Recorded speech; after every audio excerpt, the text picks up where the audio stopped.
The rain hammered against the diner windows with the fury of 1,000 tiny fists as Ethan Miles pushed through the heavy glass door, water cascading from his weathered construction jacket.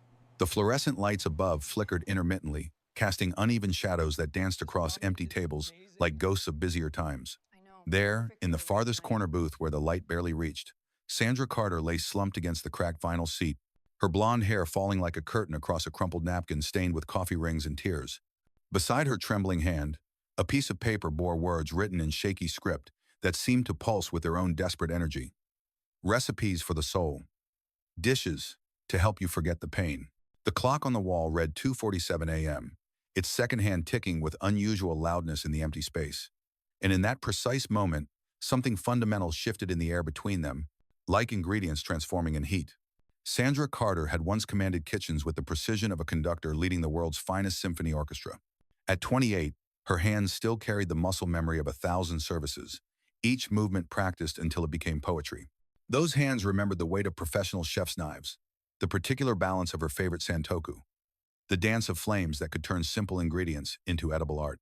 But now, those same talented hands grip coffee mugs with the resignation of someone who'd forgotten she once created magic, balancing plates at Miles and Flavors, a mid-tier restaurant where dreams didn't die dramatically, but quietly suffocated under the weight of daily indifference. The morning light, when it finally came, caught the exhaustion etched beneath her cornflower blue eyes, testament to nights spent rebuilding a life from ashes, while everyone else slept peacefully. She moved through the dining room with practiced grace that had become automatic, her smile never quite reaching those tired eyes, a performance perfected through absolute necessity. Customers saw a pretty waitress with golden hair that she kept pulled back in a regulation ponytail and shoulders that curved inward as if protecting something broken inside. They never saw the artist bleeding underneath the polyester uniform, never suspected that the woman refilling their coffee had once made grown men cry with the beauty of her culinary creations. Ethan Miles watched from his strategic corner table, the one with the best view of both the kitchen door and the main dining room, nursing black coffee that had gone cold an hour ago while pretending to read yesterday's crumpled newspaper. At 34, he owned 17 restaurants across 3 states, his empire built on efficiency metrics and profit margins that would make Wall Street jealous. But tonight, like many nights before, he wore a carefully crafted disguise, a faded denim shirt with authentic wear patterns, steel-toed work boots scuffed just enough to be believable, playing the part of a construction worker grabbing a late meal after a long shift. The disguise had become his monthly ritual, sometimes weekly when the executive suite felt particularly suffocating, slipping into ordinariness to observe his empire from ground level where truth lived unvarnished. His jaw carried 3 days of stubble, carefully cultivated to complete the blue-collar illusion, though his hands betrayed him if anyone looked closely. Too smooth, unmarked by manual labor. Years ago, his fiancée Rebecca had left him standing at the altar in front of 300 guests, claiming in a letter delivered by her maid of honor that she couldn't marry a man who loved his restaurants more than her, who scheduled their wedding between quarterly reports. Since that humiliation, broadcast across Portland society pages, he'd built walls higher than his bank accounts could measure, calculating success in profit margins rather than heartbeats, in Yelp reviews rather than genuine connections. The irony wasn't lost on him during his late-night observations, surrounded by food that nourished bodies while his soul starved in designer suits, feeding others while remaining empty himself. The truth about Sandra's spectacular fall from grace lived in a safety deposit box 3 blocks away at First National Bank, where divorce papers and bankruptcy documents told a story of systematic, calculated betrayal that would make corporate raiders proud. 2 years ago, almost to the day, she'd stood beside Marcus in their restaurant, Cart and Flame, her hands steady as she signed papers he swore were for expansion loans to open a second location. The pen had been heavy in her fingers, a Mont Blanc he'd given her for their anniversary, and she'd smiled at the irony of using his gift to build their dream. Her signature had been confident then, trusting the man who wore her ring, shared her bed, and whispered promises about their future empire every night. The memory played behind her eyes like a broken film reel whenever she couldn't sleep. Marcus's reassuring smile showing those perfect veneers she'd paid for. The weight of that expensive pen, the notary stamp that sealed her fate with purple ink. 3 weeks later, she'd returned early from visiting her dying mother in Minnesota to find the locks changed, a legal notice taped to the door, and her entire life sold to Marcus's mistress, a 22-year-old hostess named Brittany who couldn't cook water without burning it. The restaurant she'd bled for, the recipes she'd developed since childhood in her grandmother's kitchen, even the copper pots her grandmother had left her with her dying breath, all gone with a signature she'd given in love and trust. The only thing Marcus couldn't steal was her mother's knife set, hidden in her beat-up Corolla that day by pure chance, wrapped in the quilted cover her mother had sewn by hand. Those blades, German steel that sang when properly honed, now lived wrapped in soft cloth beneath her narrow bed in a room she rented from a woman who smoked cigarettes in the hallway. Sandra had contemplated selling them countless times when rent loomed like a storm cloud or her stomach gnawed empty for the third day straight. The pawnshop owner had offered her 2,000 once, his eyes lighting up when he recognized the maker's mark. But each time she unwrapped the Damascus steel, watching light play across the wavy patterns like water, she heard her mother's voice as clear as church bells. A chef without knives is just someone who knows recipes. These make you real, baby. These are your truth. So she kept them hidden like a secret identity, polishing the blades in moonlight while serving reheated food she hadn't cooked, food that would have made her grandmother weep. The court had been no help when she tried to fight. Marcus had been too clever with his lawyer, the paperwork too clean, each document crafted to look legitimate. She could have fought harder, could have scraped together money for better lawyers by selling everything including her dignity, could have made noise in the media about the successful male chef who destroyed his wife. Instead, she chose silence and invisibility, reasoning that dignity was the only currency she had left, the only thing Marcus couldn't retroactively steal. Small kindnesses became Sandra's quiet rebellion against the darkness that threatened to swallow her whole. When Rosa, the teenage busser with dreams of culinary school, couldn't afford lunch, Sandra would slip her half a sandwich wrapped in napkins, claiming her stomach was upset. When Tom, the dishwasher with arthritis that made his fingers curl like winter branches, struggled through particularly brutal shifts, she'd help him finish the endless pile of plates, staying an extra hour without pay, her hands turning raw in the industrial soap. These gestures went mostly unnoticed by management, who were too busy checking labor costs, but Ethan saw everything from his strategic corner booth. He watched her refill coffee for a homeless veteran who nursed a single cup for hours, never asking him to leave even when the manager frowned. He noticed how she remembered regular customers' names and their stories, asking about their grandchildren's soccer games, their chemotherapy treatments, their small victories and daily defeats. She knew that Margaret's husband had Alzheimer's and always made sure her eggs were exactly over medium, the way he used to make them. She knew that Jeffrey was going through a divorce and always needed extra napkins because he'd cry into his pancakes. One rain-soaked evening that reminded Sandra why Portland was synonymous with gray, she found Tom crying in the supply closet among the industrial cleaners and paper products, medical bills clutched in his weathered hands like a diagnosis of death. Without hesitation, without even asking what they were for, she pressed $200 into his palm, her entire week's tips, including the emergency 20 she kept in her shoe. "Sometimes the only thing they can't take from you is your capacity to care," she whispered, her voice carrying the weight of someone who'd lost everything else and discovered what remained. "Money comes back, Tom. Time doesn't. Get your medicine." Ethan, passing by for more coffee he didn't need, caught the exchange through the cracked door, frozen by the sight of someone who had nothing giving everything. That night, he couldn't sleep in his penthouse apartment, haunted by the paradox of a woman who gave generously while having nothing, who operated on entirely different mathematics where subtraction somehow led to multiplication of the soul. He'd built an empire on efficiency algorithms and profit margins down to the penny, but here was someone using an entirely different calculator, where human kindness multiplied exponentially regardless of the starting balance. The chaos erupted on a Thursday night when everything that could go wrong did, as if the universe had conspired to test the restaurant's breaking point. The head chef called in sick with food poisoning, ironic and suspicious. And his sous chef was already drunk by 7, having started his shift with whiskey in his coffee. Orders backed up like traffic in a blizzard, the ticket machine spitting out demands faster than anyone could read them. Complaints rose with the heat in the kitchen until the air itself tasted like failure. Sandra watched the disaster unfold from the service station, her hands itching with muscle memory of better times, her body practically vibrating with the need to act. Without asking permission from Michael or anyone else, knowing it could mean her job, she tied an apron around her waist with movements that felt like coming home. She stepped behind the line, and the kitchen staff stared as if witnessing a resurrection. She began moving with forgotten authority, her voice cutting through panic with clear, commanding instructions that brooked no argument. "James, take over sauces. Maria, you're on garnish. David, I need those steaks perfect, not a degree over." She reached for ingredients by pure instinct, her hands knowing where everything lived, even in this unfamiliar kitchen, building flavors in her mind before her body followed through. In 20 minutes that felt like both hours and seconds, she'd created something that wasn't on any menu, had never been written down, a Normandy chicken soup that filled the entire kitchen with the scent of apples, cream, thyme, and something indefinable that might have been hope. The first steaming bowl went to table 12, where Ethan sat in his elaborate construction worker disguise, not expecting anything more than his usual observations. The spoon hadn't even reached his lips before the aroma transported him backward through time with violent clarity. Suddenly, without warning, he was 8 years old again in his grandmother's farmhouse kitchen in Vermont. Snow falling soft as flour outside while she stirred a pot with wooden spoons older than his father, older than memory itself. She hummed while she cooked, hymns he couldn't name but recognized in his bones. The taste exploded across his palate. Not just flavors, but entire ecosystems of emotion. Memories he'd buried under spreadsheets and acquisition deals, the visceral sensation of being loved without condition or qualification. His hands trembled as he set down the spoon, tears threatening behind his eyes like a dam about to break.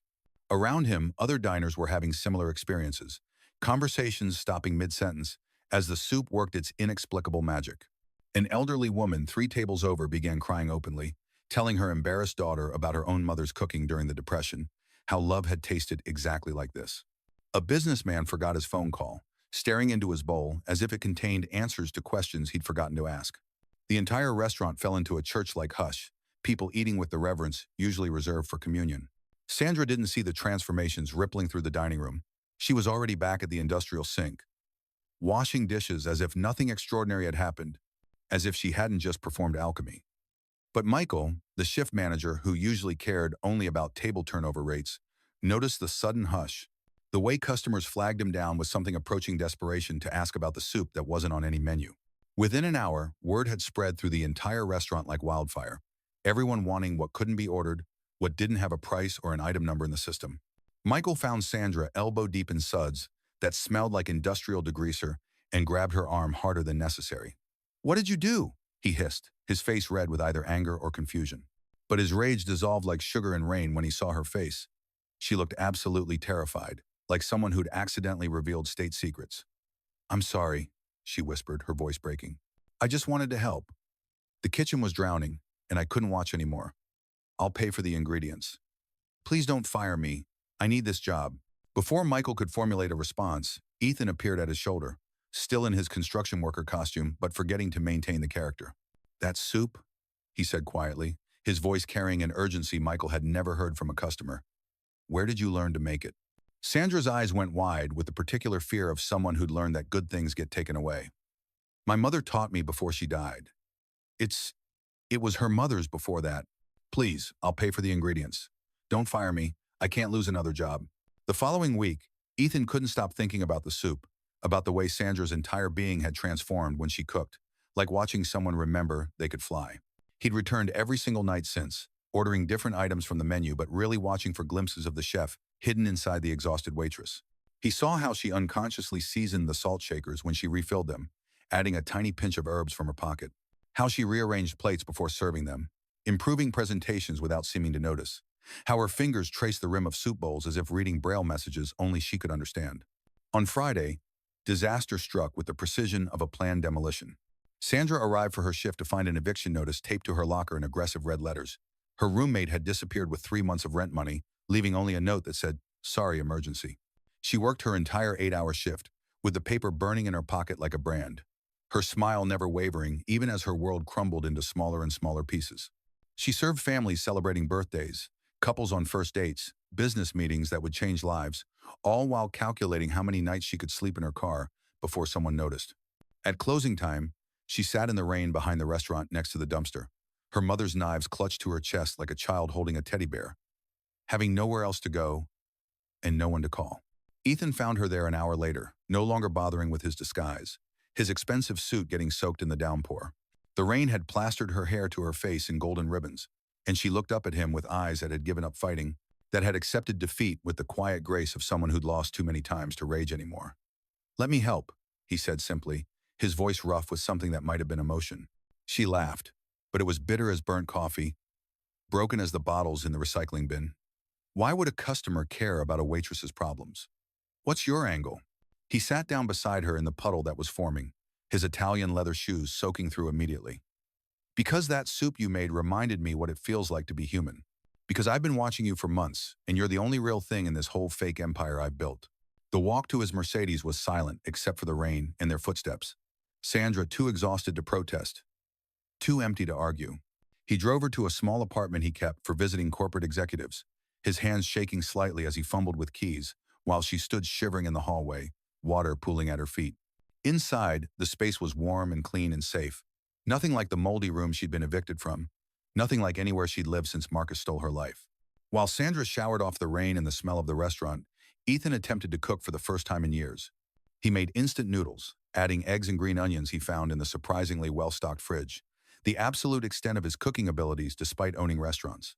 They sat across from each other at the small maple table, steam rising between them like incense, like a bridge made of vapor connecting two islands of loneliness. "My fiancé left me," he said suddenly, the words surprising him as much as they would have surprised his board of directors. "Rebecca, we were supposed to have this perfect society wedding, 300 guests. She left me standing there in my tuxedo like an idiot. Said I loved my success more than her, that I'd scheduled our honeymoon around a franchise opening. She was right about everything." Sandra looked up from her bowl, seeing him clearly for the first time, without the veil of customer service between them. His eyes were brown with flecks of gold, tired in a way that money couldn't fix. "My husband stole everything," she said, matching his confession with her own. "The restaurant, the recipes my grandmother gave me, my faith in people, my ability to trust. He said I was too soft for business, too trusting. Then he proved it by taking everything I trusted him with." They talked until dawn painted the windows pink, trading wounds like war veterans comparing scars no one else could see. When Sandra finally fell asleep on the couch, curled up like she was protecting herself even in sleep, Ethan covered her with a blanket that cost more than her monthly rent and watched the sunrise through the window, feeling something crack open in his chest that had been frozen since Rebecca walked away. Something that hurt and healed simultaneously. The next evening, Sandra arrived at work to find the entire staff waiting in a circle like an intervention. "We heard about your apartment," Rosa said, her young face serious, holding out an envelope that bulged with cash. Inside was $640, collected from waiters, cooks, and dishwashers who could barely afford their own bills, who ate ramen most nights to make rent. Even the surly breakfast cook who never talked to anyone had contributed. Sandra broke down completely, her professional mask finally shattering as she sobbed into Rosa's shoulder, while the others formed a protective circle around her like wolves protecting their wounded. "Your family," Tom said simply, his arthritic hands patting her back with gentle authority. "Family doesn't let family sleep in the rain. We've all been there, Sandra. Every one of us knows what it's like to have nowhere to go." That night, after the restaurant closed and the last customer stumbled into the rain, Sandra cooked for them all. Not the restaurant's processed food, but real food, the kind mothers make when their children come home hurt, the kind that says everything words can't express. She used ingredients meant for the next day's service, knowing she'd probably be fired but not caring, because this moment, this family, mattered more than any job. The kitchen filled with laughter and stories as she taught Rosa how to properly dice onions without crying, showed Tom a trick for peeling garlic despite his painful joints that made him smile for the first time in months. She guided Maria through the perfect bechamel, patient with every mistake. Ethan watched from the doorway, still in his CEO suit this time, forgotten by everyone, including himself, as he witnessed something he'd never seen in any of his restaurants. Joy. Michael was there too, having given up trying to maintain managerial authority, instead learning how to make proper roux from a waitress who shouldn't have known the difference between roux and roux. "When you cook together," Sandra said, flower in her hair like snow and joy in her eyes for the first time in years, genuine joy that reached all the way to her soul. "People can't lie to each other. Food doesn't let you. It knows if your heart isn't in it." The meal they shared that night, simple pasta with tomato sauce made from scratch, from tomatoes she'd coaxed into revealing their secrets, tasted like possibility, like redemption, like everything they'd lost might not be gone forever. Even the cynical line cooks, who'd seen every food trend come and go, who'd worked under celebrity chefs and Michelin stars, ate in reverent silence. One of them, an old-timer named David who'd cooked in New Orleans before Katrina, finally spoke into the holy quiet. "This is why I became a cook." Before it all became about ticket times and food costs and Instagram presentations. This is what we lost. This is what we forgot. This is what matters. The betrayal came wrapped in newspaper headlines a week later, delivered with morning coffee like a slap across the face. Ethan had taken Sandra's Normandy soup recipe to a board meeting in his glass tower, presenting it as his own innovation for the chain's new winter menu. The press release read in corporate speak, "CEO's grandmother's secret recipe to launch holiday campaign, a return to authentic home cooking." The accompanying photo showed Ethan in a pristine chef's coat that had never seen a real kitchen, holding a bowl of the soup that had made grown men cry. smiling his corporate smile. Sandra saw it on her break, Rosa showing her the article on her phone with confused, hurt eyes. Isn't this your soup? The one that made everyone stop eating to listen? The world tilted sideways like a ship taking water. Sandra steadied herself against the brick wall behind the restaurant, reading the words 3 times before they sank into her bones. Not only had he stolen her recipe, but he'd given it a false history, erasing her mother's memory along with her own contribution, creating a fictional grandmother who'd never existed while her real mother's recipe was stolen again. When Ethan arrived that evening in his usual disguise, Sandra was waiting by the back entrance where the garbage smell mixed with rain. "Did you use my recipe?" she asked, her voice deadly quiet, the calm before destruction. He froze mid-step, the guilt written across his face more clearly than any confession could have been. "Sandra, I can explain." But she was already walking away, her shoulders straight with the dignity of the condemned. He followed, grabbing her arm with desperation. "Please, let me." She turned, and the look in her eyes stopped him cold. It was the look of someone who'd finally broken completely. "Honor," she said, her voice breaking on the word. "You erased me. Again. First Marcus, now you. What is it about me that makes people think I'm so easy to steal from? Do I have victim written on my forehead? Am I that pathetic?" The rain started again, because of course it did, Portland's weather matching her mood with uncanny accuracy. "I trusted you," she whispered, and the words cut worse than screaming would have. "I told you about Marcus, about losing everything, about my mother's knives being all I had left, and you did exactly the same thing. You took the only thing I had left to give." Before he could respond, before he could explain about pressure from the board, or quarterly projections, or any of the excuses that would sound hollow even to him, she was gone, leaving only a note tucked under his windshield wiper, the ink already running in the rain. "Losing my restaurant was enough. Losing my faith in kindness would have killed me. This time I'm done. Don't look for me." Michael found the note the next morning when he arrived early for inventory. Sandra had returned her uniform, washed and folded with military precision, cleaned out her locker, leaving it cleaner than it had been in years, and disappeared without collecting her final paycheck. The kitchen felt different without her, like a song missing its melody, like a recipe missing its soul. Rosa cried openly through her entire shift. Tom worked in angry silence that scared the other dishwashers.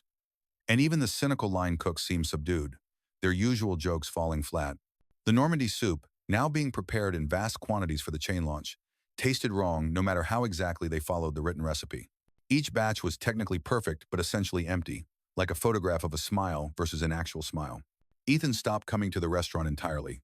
He sat in his actual office on the 20th floor, staring at contracts and profit projections that might as well have been written in dead languages. His assistant brought him samples of the mass-produced soup, each batch more lifeless than the last, despite following the recipe to the milligram. He knew why. Sandra hadn't just given him ingredients and measurements. She'd shared something deeper, something that couldn't be replicated in industrial kitchens or captured in corporate recipes, something that required a soul to transmit.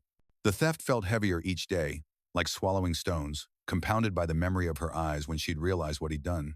He'd become Marcus, the very person she'd trusted him enough to tell him about, the wound she'd shown him becoming the weapon he'd used. The irony was perfect and perfectly horrible, like a Greek tragedy performed in a mall food court. 3 weeks passed before Ethan finally acted. 3 weeks of soup that tasted like nothing and profits that meant less. He wrote a letter by hand on personal stationery, something he hadn't done since thank you notes after his almost wedding. Page after page of apologies, explanations that sounded hollow even to him. And finally the truth scraped raw. "You don't just cook, you heal. And I took that gift and packaged it for profit, because that's all I know how to do. I'm not asking for forgiveness. I'm just asking you to know that you were seen, really seen, and what you gave the world matters even if I corrupted it. You fed my soul when I didn't know I had one. You reminded me that business isn't about numbers but about nourishing people. I'm sorry I forgot that as soon as it mattered." He included a check for $50,000, not payment, he wrote, but a beginning. An investment in whatever she did next. The final item in the package was her mother's knife set, which he'd had professionally restored by a master craftsman who specialized in vintage blades, each one cleaned and sharpened to surgical precision, the handles rewrapped in new leather that would mold to her hands. Sandra found the package at her sister's house in Bend, Oregon, where she'd fled to lick her wounds and figure out what came next, if anything came next. Her sister Beth had picked her up at the bus station, taken one look at her face, and asked no questions beyond wine or whiskey. She opened the package alone on the porch while her sister's children played in the yard, their laughter a reminder that happiness still existed somewhere. The knives made her cry first.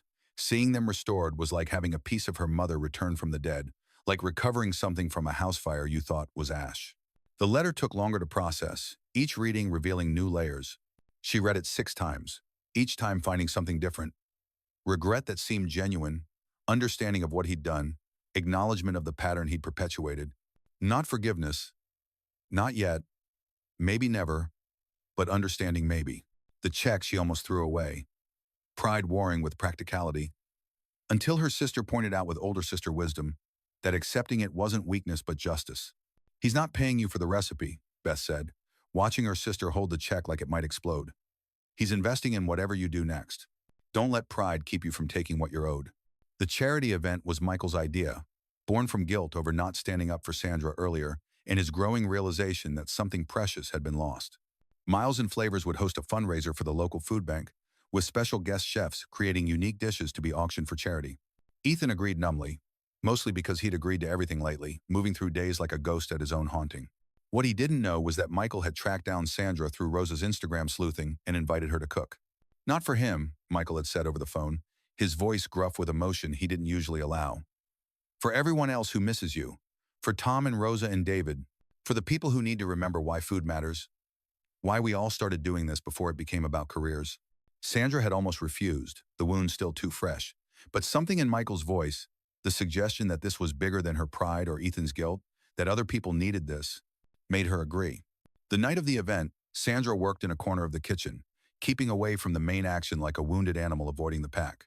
She prepared 3 dishes with the focus of a surgeon, her mother's soup, made properly this time, with all the love and pain she'd accumulated. A simple pasta her grandmother had taught her when she was 7, standing on a stool to reach the counter, and a dessert she'd created the night Marcus locked her out. Honey cakes that tasted like resilience, like starting over, like hope you had to choose slowly to believe. She didn't see Ethan until she was plating the final dish, adding a sprig of thyme with fingers that barely trembled. He stood in the doorway wearing an actual apron, not a costume, but real kitchenware with real stains. I told him, he said quietly, his voice rough. Everyone. The board.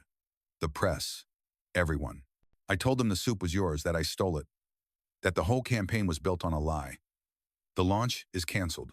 Your name will be on the recipe if we ever use it, and all profits will go to a culinary scholarship in your mother's name. She looked up, searching his face for deception but finding only exhaustion and truth. Finding Ethan instead of the CEO. The dining room was full of Portland's wealthy, people who paid thousands for charity dinners they barely tasted, who photographed food more than they savored it. But when Sandra's dishes arrived, carried like offerings by servers who knew they held something special, conversations stopped. The soup worked its magic again, but stronger this time, as if her pain and recovery had seasoned it further, deepened its power. A software executive started telling his table about his immigrant mother's cooking, how she'd fed 8 children on nothing but love and potatoes. A socialite remembered her grandmother's Sunday dinners before the family scattered to different coasts and different lives. The pasta made a retired teacher cry into her napkin, remembering her late husband's attempts to cook after his diagnosis, how hard he tried to nourish her even as he faded. And the honey cakes, they tasted like every new beginning anyone had ever hoped for. Like morning after the longest night, like forgiveness might actually be possible. Ethan stood at the microphone, his prepared remarks forgotten, the index cards scattered on the podium. 6 weeks ago, a waitress at one of my restaurants made a soup that changed everything. I stole it, claimed it as mine, because I'd forgotten that food is about more than profit, because I'd forgotten that recipes are stories, and stories belong to the people who live them. Her name is Sandra Carter, and she's the real chef here tonight. The room turned like a wave, looking for her, but Sandra had retreated to the kitchen, her default hiding place. I fell in love with her, Ethan continued, his voice cracking like a teenager's, unscripted and raw. Not because she's beautiful or talented, though she's both. I love her because she fed others when she had nothing left to give. Because she remembered that cooking is an act of love, not commerce. Because she showed me that nourishment isn't about the food, it's about the feeding. Sandra heard his words through the kitchen doors, her hands stilling on the dish she was washing, soap bubbles catching the light like tiny worlds. Rosa and Tom flanked her immediately, protective and proud, their faces saying they'd fight anyone who tried to hurt her again. You should go out there, Rosa whispered, her young face fierce with loyalty. Sandra shook her head, but then David, the cynical line cook who'd seen everything twice, spoke up from his station. He's right, you know. You did change everything, not just for him. For all of us who'd forgotten why we picked up knives in the first place, you reminded us that cooking is sacred. The kitchen staff formed a gentle crowd, ushering her toward the dining room with the inevitability of tide. She emerged into thunderous applause that felt like drowning and rescue simultaneously, feeling exposed and seen, vulnerable and powerful. Ethan met her eyes across the room, and she saw not the CEO or the thief, but the man who'd sat with her in the rain, who'd made terrible instant noodles with shaking hands, who'd covered her with a blanket that smelled like hope. "I love you too," she said, her voice carrying without the microphone because everyone had gone completely silent. "Because you gave me back myself when I thought there was nothing left to salvage. Because you showed me that even broken trust can be rebuilt, one honest word at a time." The room erupted again, but Sandra only saw Ethan moving toward her through the crowd, the space between them closing like a wound healing. When they embraced, it felt like finding home after a long journey through hostile territory, like discovering home was a person rather than a place. The kiss that followed tasted like forgiveness and soup and rain and hope, like all their broken pieces fitting together to make something new. Tom started clapping first, his arthritic hands making more noise than seemed possible, the sound sharp and real. Then Rosa, then David, then the entire room, a standing ovation not for the romance but for the redemption, for proof that people could change, could choose better, could heal. 6 months later, Sandra's table opened in a narrow space between a bookstore and a florist shop, exactly where it belonged in the universe's grand design. The restaurant sat only 20 people at 6 tables and a small counter, with a menu that changed daily based on what Sandra felt like cooking, what the market offered, what stories needed telling. She wrote each day's offerings by hand on a chalkboard, her handwriting getting steadier with each passing week, including little stories about where the recipes came from. The Normandy soup appeared every Thursday without fail, with a note, "My mother's recipe meant to be shared, made with apples from Hood River, cream from Tillamook, and love from everywhere." The wait list stretched 3 weeks out, then a month, then stopped taking reservations beyond that, because Sandra refused to become what she'd lost. But she always kept 2 tables open for walk-ins, remembering viscerally what it felt like to need a meal and human kindness in equal measure, remembering that hunger came in many forms. Ethan worked the host stand on weekends, having stepped back from daily operations of his empire to learn what hospitality actually meant. He'd learned to cook exactly 3 dishes under Sandra's patient instruction, though she still laughed when he tried to julienne vegetables, his CEO hands struggling with the precise movements. "It's not a hostile takeover," she'd tease. "You can't intimidate the carrots into submission." The corporate chain had pivoted completely, focusing on supporting local chefs rather than mass production, each restaurant partnering with culinary schools to provide real training. The Normandy soup had been retired from their menu permanently, with a public acknowledgement of its true creator and a documentary about recipe theft that played at food festivals. Sometimes, late at night after service, Ethan would find Sandra sitting in the kitchen, polishing her mother's knives with the devotion of prayer. "What are you thinking about?" he'd ask, sitting beside her on the prep counter. And she'd smile, the expression finally reaching her eyes, lighting them from within. How Mom would have loved this. How she always said the best restaurants feel like home. The restaurant's success wasn't measured in Michelin stars or profit margins, but in smaller, more significant victories. Like the night a recently divorced woman ate Sandra's pasta and decided not to give up on life. Or the afternoon a father and son reconciled over honey cakes and coffee, 20 years of silence ending with shared dessert. The morning a homeless veteran, the same one Sandra had served free coffee to for months, came in with his first paycheck to buy a meal, paying it forward for the next person who looked hungry. These stories accumulated like ingredients in a slow-cooking stew, each adding depth to the flavor of the place, creating something that couldn't be replicated or franchised. Sandra kept a notebook of them, planning to compile them into something. Someday, when she figured out what that something should be. Beth suggested a cookbook, but Sandra knew it would be more than recipes. It would be proof that food could save lives, one meal at a time. One evening, as Portland's famous rain drummed against the windows in its eternal rhythm, Sandra and Ethan sat on the back steps of the restaurant, sharing a bowl of leftover soup that tasted better for being shared. The alley smelled like garbage and greatness in equal measure, the perfect metaphor for their journey from ruin to redemption. "If tomorrow was your last day on Earth," Sandra asked, echoing a game they'd started playing during their late-night conversations, "what would you eat?" Ethan considered, tasting the soup, feeling the warmth spread through his chest. "Anything, as long as you cook it. But probably that terrible instant ramen you made me that first night." She laughed, the sound bright in the darkness, remembering his fumbling with chopsticks, the way vulnerability had transformed his face from CEO to human. "Why that?" she asked, genuinely curious, turning to study his profile in the dim light. "Because that's when I knew," he said simply, taking her hand. "Knew what?" She interlaced their fingers, feeling the calluses he'd earned working in the restaurant. "That love isn't the lightning bolt everyone talks about. It's the soup warming on the stove. It's what fills you up when you're empty, what nourishes you back to life. It doesn't announce itself with fanfare. It just shows up, usually when you're not looking, dressed in an apron with flour in its hair." Sandra leaned into him, feeling the truth of it settle into her bones like marrow. The rain continued its percussion on the city, washing the streets clean for tomorrow's possibilities, tomorrow's chances to feed people, tomorrow's opportunities to heal. The last entry in Sandra's notebook, written that night in handwriting that no longer shook, read, "Memory, trauma, love, and soup all work the same way. They need time, low heat, constant stirring. You can't rush any of them. You can't fake the ingredients. And when they're done properly, they change everything they touch. The difference is that soup eventually runs out. The other three, if you're lucky, if you're careful, if you're brave enough to keep stirring even when it hurts, last forever." Below this, in Ethan's handwriting, that was learning to be less corporate. "Found my grandmother's actual soup recipe in my mother's things. It's nothing like yours. Yours is better. Like everything you touch, you made it more than it was. You do that to people too." The story of Sandra's table spread through Portland like the aroma of baking bread on Sunday morning, drawing people who needed more than just a meal. They came seeking the magic everyone whispered about.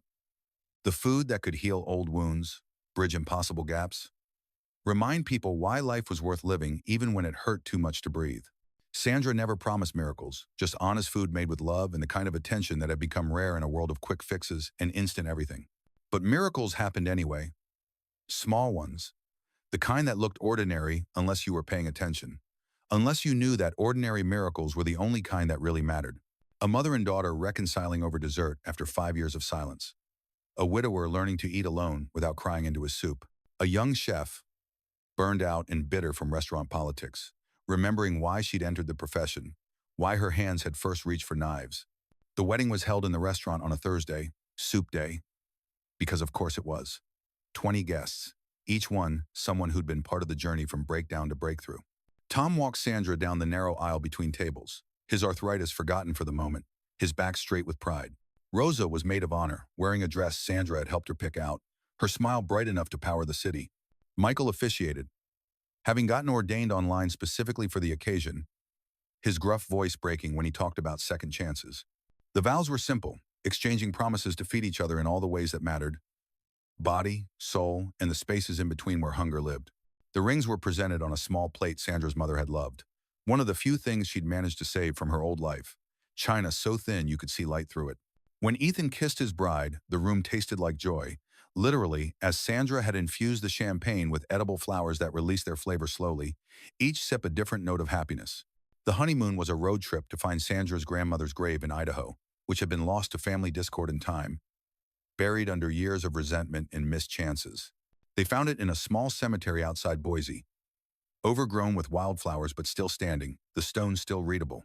Sandra cooked her grandmother's pasta on a camping stove beside the headstone, the smoke carrying memories into the endless sky. Ethan had never seen her cry like that, not from pain but from completion, like a circle finally closing after years of being broken. They left a bowl of soup on the grave, knowing it would be gone by morning, taken by animals or weather or time. But that wasn't the point. The point was the offering, the acknowledgement, the gratitude for recipes that were really instructions for living, for surviving, for maintaining hope, when the world gave you every reason to abandon it. Back in Portland, Sandra's table evolved like a living thing. Tuesday nights became teaching nights, where Sandra showed anyone who wanted to learn how to cook one simple, perfect thing that they could take home to their families. Wednesday afternoons were reserved for seniors on fixed incomes, with meals priced at whatever they could afford. Dignity intact. Thursday was soup day, always, with the story of the Normandy soup told to anyone new who asked, becoming mythology, becoming bigger than its own truth. The restaurant barely broke even, would never be featured in Forbes, but that had never been the point. Ethan's other restaurants subsidized it, and he considered it the best investment he'd ever made. Not in financial terms, but in the harder currency of human connection and redemption, in the inflation-proof economy of souls feeding souls. 5 years later, when a food critic from the Times came to review Sandra's table, she wrote in prose that made other writers weep. This isn't a restaurant. It's a love letter to everyone who's ever been broken and dared to heal anyway. The food is extraordinary, but that's almost beside the point. What matters is the way strangers become family over shared meals. How stories are passed along with salt and pepper. How a simple bowl of soup can remind you that despite everything terrible and cruel in this world, people are capable of profound kindness. This is what we've lost in our rush toward efficiency. This is what Sandra Carter found in her refusal to let theft define her. The review went viral, not because of its praise, but because of the comments it generated. Thousands of people sharing their own stories of meals that had saved them, fed them, brought them home when they'd forgotten where home was. The comment section became its own form of scripture, proof that food was sacred, that feeding people was the closest thing to magic that existed in the rational world. Sandra kept cooking. Every morning, she woke before dawn, kissed Ethan's sleeping face, and went to the kitchen that had become her church. She'd start with stock, because everything good began with foundation, with bones giving up their essence to create something greater. As the bones simmered, releasing their minerals into water that would become soup, she'd think about her mother, her grandmother, all the women who'd stirred pots before her, who'd known that cooking was prayer, was meditation, was the physical manifestation of love. Sometimes she'd catch her reflection in a pot's surface and see their faces layered beneath her own, like a generational palimpsest.